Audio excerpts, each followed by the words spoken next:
Hey there, film fans.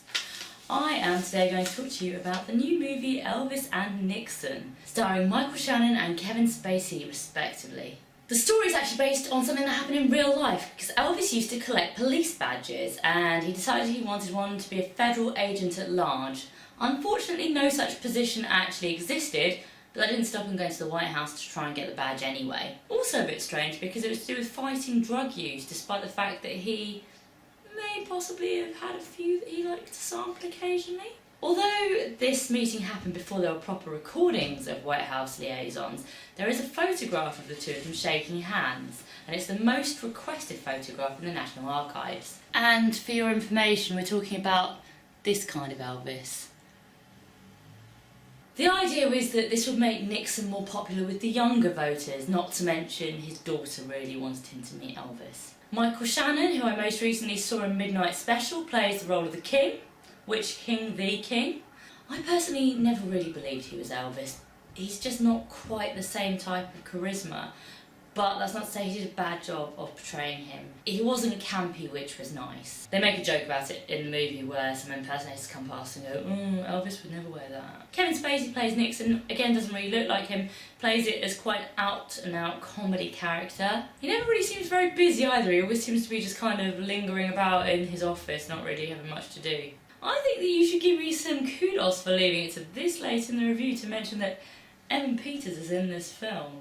And you might know that I'm a bit of a fan of Evan Peters, and he is very good in this, although I feel like he has quite a small role and has to work to get something out of it. I think he does make it his own, but I would have liked a little bit more for him to build on there. He plays the role of Nixon's aide, and he does have some quite entertaining facial expressions along the way. It's been a heavy week here in the UK with regards to politics with Brexit, so it's nice to see Nixon kicking back with a celebrity and a bit of a lighter take on politics. Another theme of the movie is American, and particularly Elvis's, love of guns, which obviously is particularly poignant after what recently happened in Orlando. Although the film is played for laughs, and it probably isn't very similar to what really happened, I really enjoyed the power struggle between the two lead characters. It's a bit of a who's got a bigger dick competition between Elvis and Nixon, with like Elvis being instructed not to eat the Prime Minister's M&Ms and then coming in and eating them anyway. Kind of just seeing how far he can push it. However, the film does allow for some poignancy and emotional moments, despite Elvis, who is the main character, clearly being stark, raving nuts. One of the more poignant lines, I think, is something along the lines of, when I walk into a room, people don't see me, they think of the movie they were watching when they had their first kiss, but they never actually see me. There is a bit that I feel is a bit contrived about Elvis's dead twin that feels a bit forced in to get some emotion though.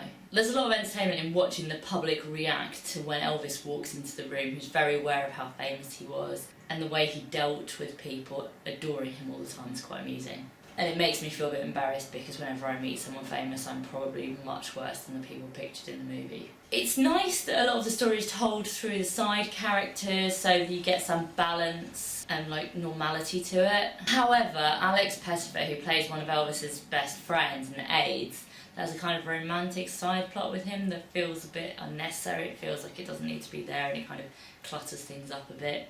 The humour from the central pairing is really good though, that they've got so many differences but are kind of similar in certain ways. And it's nice that it gives humanity to these two legendary figures. Overall, it's entertaining, it's funny, it's a little bit surface, but I enjoyed it. But what did you guys think? Did you think it was a fair representation of the King and Nixon? Let me know in the comments, and don't forget to subscribe to this here channel.